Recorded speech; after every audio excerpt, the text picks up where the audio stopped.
Fire it up.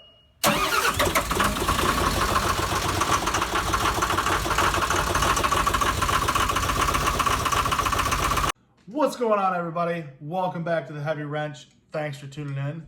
As always, if you haven't subscribed yet, hit that subscribe button, hit that little notification bell, and check out the content that I've got. If this is your first video of mine, check out the rest. We got some toolbox tours, some tips, some tips on tools for the young guys getting into it, and maybe some things that I have or other people have that you might want. So check out the rest of my videos, and thanks for tuning in today. But today I want to talk to you about this ratchet right here. This is a snap-on ratchet, and it is a needle lever ratchet design, okay? This one here, I found the year mark. A parts guy gave it to me today. He said it was his wife's father's ratchet, okay? He's a retired guy that brought it into me and said, I would like to know what year this is, and you can actually have it.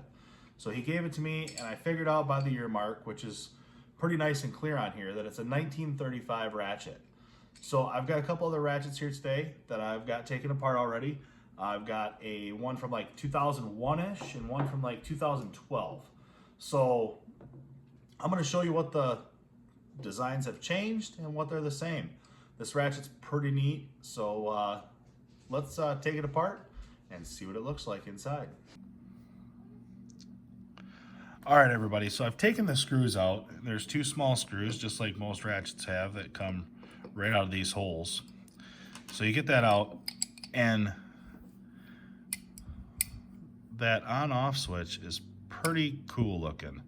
It's very old school, and there's the ear mark. I'll bring it in nice and close so you can see it, and I'll actually bring the whole ratchet in so you can see what everything looks like. There's some pretty cool marks up there on it.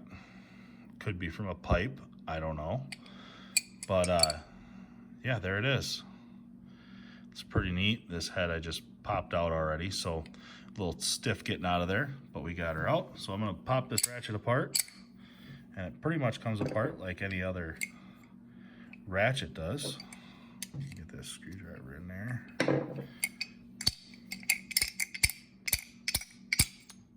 So there she is, she came apart.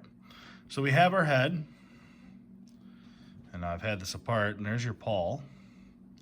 I don't know if you can see that. It's pretty gunked up right now, but it still moves, still works good. Everything still functions on the ratchet itself. So let's check out this plate. This plate is fairly simple, nothing real special. There's a guy named Hummel. It was his last name, but he's the one that did the patent for this.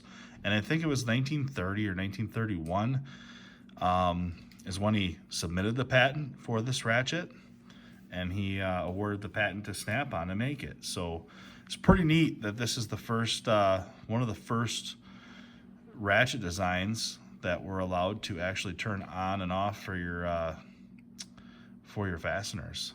So without being a pass-through. The gear is pretty coarse. It has 20 tooth design. You know, everybody now, if you don't have an 80 tooth or more, you're really kind of you're really kind of not having a ratchet. You got to swing it quite far. But I guess back then it was pretty good design. So it helped a lot of people out. So let's check out the one from like the 2000 era. 2001 is this ratchet right here that I have. It's actually, this is one of my ratchets. It's been pretty well abused, but we can see that the teeth are much finer. And this is a 32 tooth design. And here is that 20. So definitely a much finer gear in the 2000s they went to. And now we go to this one here, which is a 2012 design, I believe. This ratchet is 2012. So this is the 80 tooth ratchet. And it's definitely far different than the other ones. So we're definitely getting finer in teeth. But the crazy part is, that I think, is you look at this original design, how it's got this stepped head to hold itself into the housing. And they really kept that design true to the original right here up to this point. And then when they changed to the finer teeth, they obviously made some more changes, and it looks like they made a little better step on the bottom.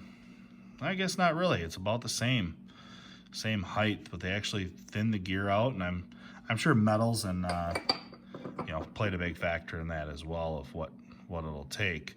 But now we have a fine tooth ratchet like this. So them are kind of the similarities and differences between the three gears that are in there.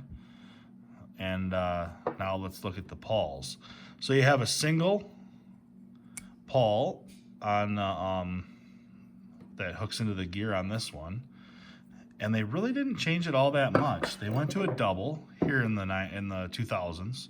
This is a 2001, so we have a double, you know, 2 teeth on this one that grabs, which helps out. And these ratchets are disgusting. They're ones that I use all the time. This one is pretty beat up from bouncing around in a service truck and bouncing around on different things. So, and then we have this newest ratchet, which actually uses 2 spring-loaded pawls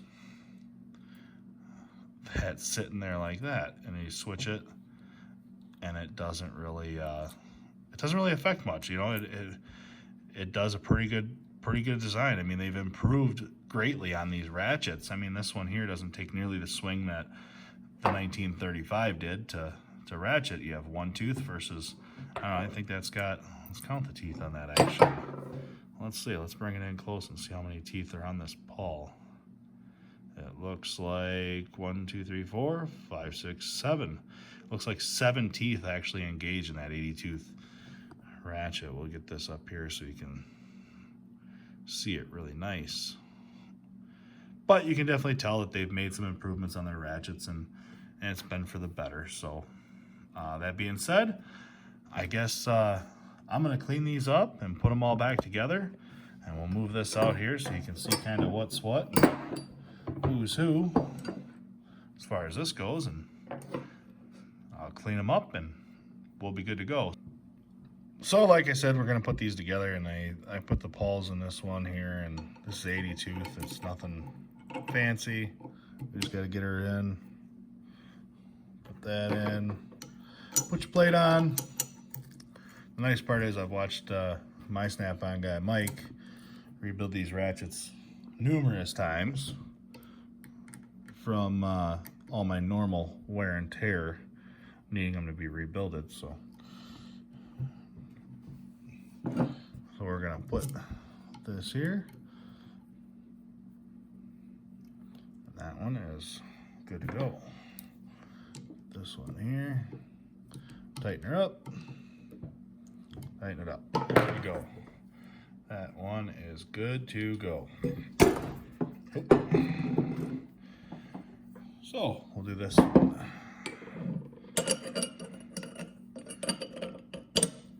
Stick it in. Now this one, I'm gonna have to have a talk with them next Monday about this one, because it's getting to be a little bit on the worn side, and I'm missing a screw. So he'll have to get me a new screw for this one.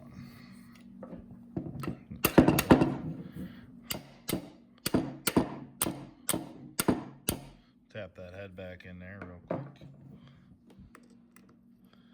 A little tight tolerance on that one.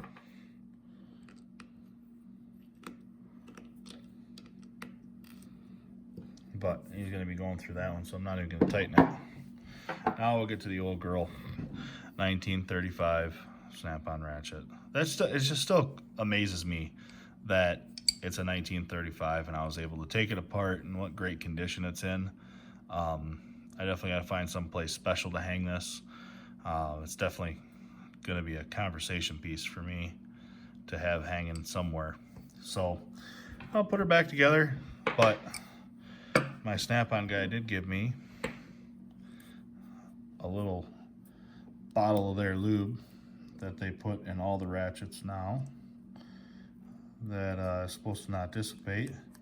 And I think this one was actually supposed to have there's a grease fitting on it that I thought was pretty neat. I'll show you that here in a second. So get this lube in there. We're gonna make sure we get it all on the teeth here so we can see if it improves anything. But this is the current lubrication that they put on the ratchets. I figured I might as well put some on there now that it's somewhat cleaned up and leave her somewhat in her original condition. So I might have to tap that back on there. But yeah, I definitely will. We'll use this other ratchet here as a hammer. Don't tell my snap-on guy.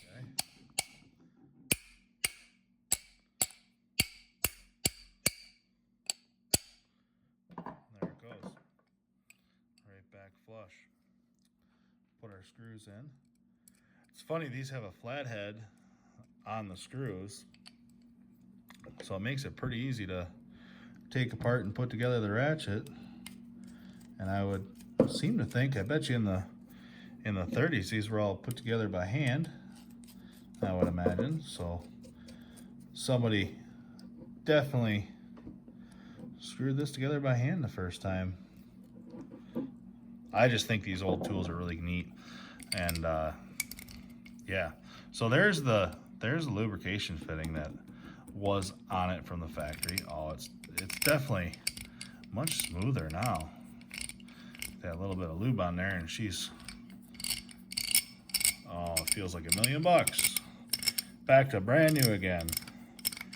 80 some years later, still rocking. So there you have it, all back together in one piece. There is some slop. This tool's been used. This tool has been used, but still works. That's awesome. So there we go. So just a short video today of something that I thought was really cool, that was given to me by, you know, somebody that knew I would appreciate it.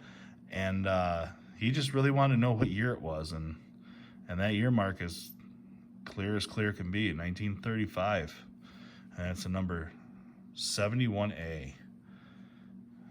Just a lot of cool craftsmanship that went into this ratchet, and I really appreciate being able to see it and have it, you know. I mean, it still functions.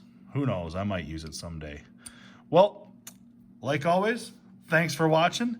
Hit that subscribe button, hit that notification bell. If you like this video, hit the thumbs up, and we will catch you next time, so keep that iron moving.